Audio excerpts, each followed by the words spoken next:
Hello, it's December 18th. Thank you for joining me. This is Kathy Beatty with Divorce Support Anonymous, sending a little bit of Christmas and how not to let the Grinch steal Christmas, the Grinch of divorce steal Christmas.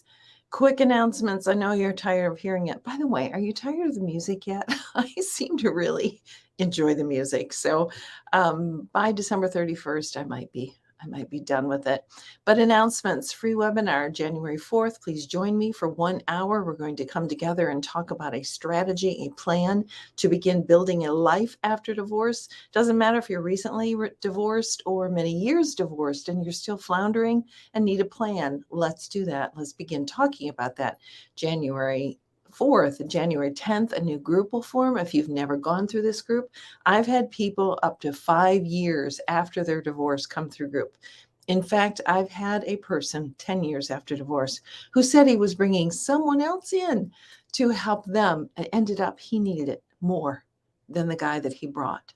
So if you need a group, now is the time to sign up, connect with me for a registration form. January 11th, we're going to begin life coaching after divorce. We are going to create that plan that I talked about, and we'll talk about in the webinar.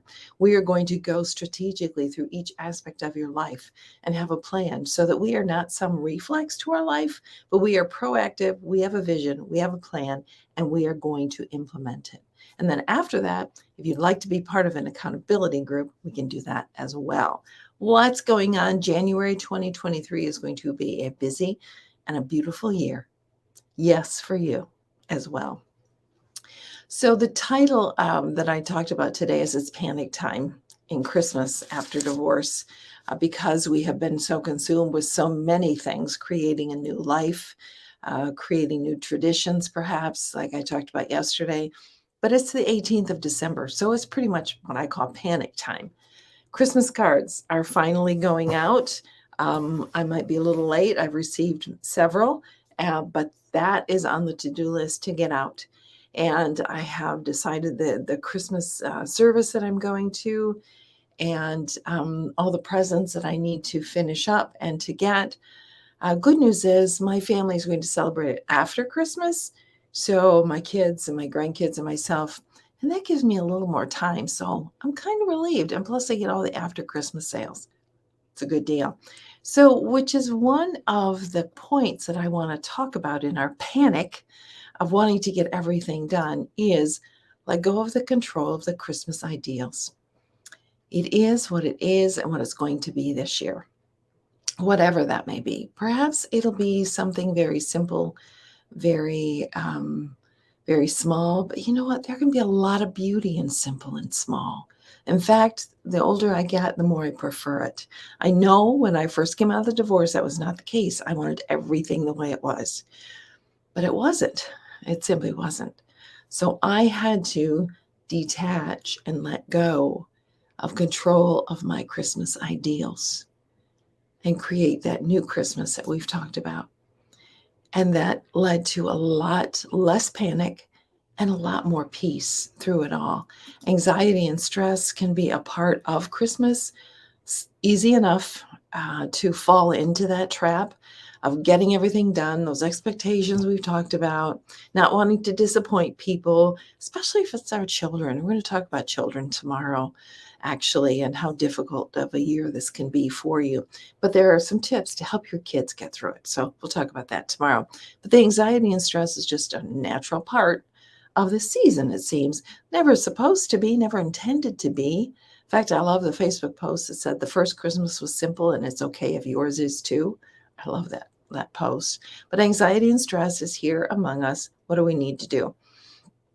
Take a deep breath, for one. Take a deep breath.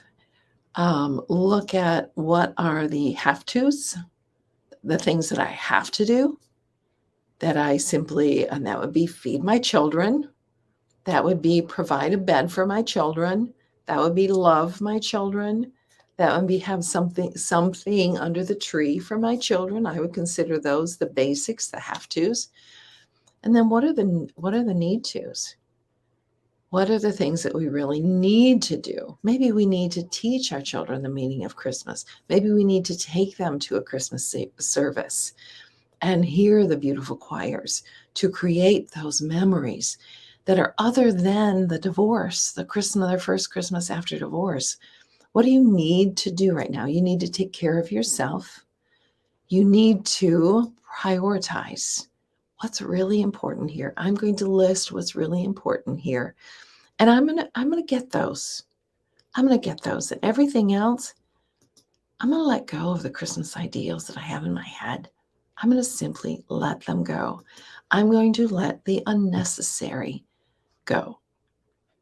So I can calm down for one. So I can gain some form of control over this. Not the ideals, but that which I can control. We talk a lot about that in group, of asking ourselves so many times through the divorce process and through this season, what can I control here? What can I control? I can't control that the children are going to their fathers or their mothers for Christmas Eve. That's written in the divorce, judgment of divorce. That's something I cannot control. I can control what I do with that amount of time when my children are gone. That I can control. That I can fill with the space of other people, other relationships, or working on myself and self-care. So let the unnecessary go. Find that which you can control and let the Christmas ideals go. You're going to drive yourself crazy if you don't. Let them go. This is going to be a different year. Different can be good. Change can be good. So embrace that. Stop beating yourself up for what you're not getting done and enjoy what you are getting done. Celebrate that one and only batch of cookies that you make. It's okay. You don't have to make 5 different kinds this year. I give you permission. You don't have to make 5 different kinds this year. So I know it's panic time, but you don't have to panic. Cover the necessities of what you need to do with your children, what you need to do for yourself, what you need to do for your parents. Limit the gifts, limit the pressure, let the anxiety go. Take a deep breath and find the comfort and joy in Christmas. Beginning today, December 18th, 2022. This is Kathy Beatty with Divorce Support Anonymous, walking with you every step of the way through the trauma of divorce and this Christmas season.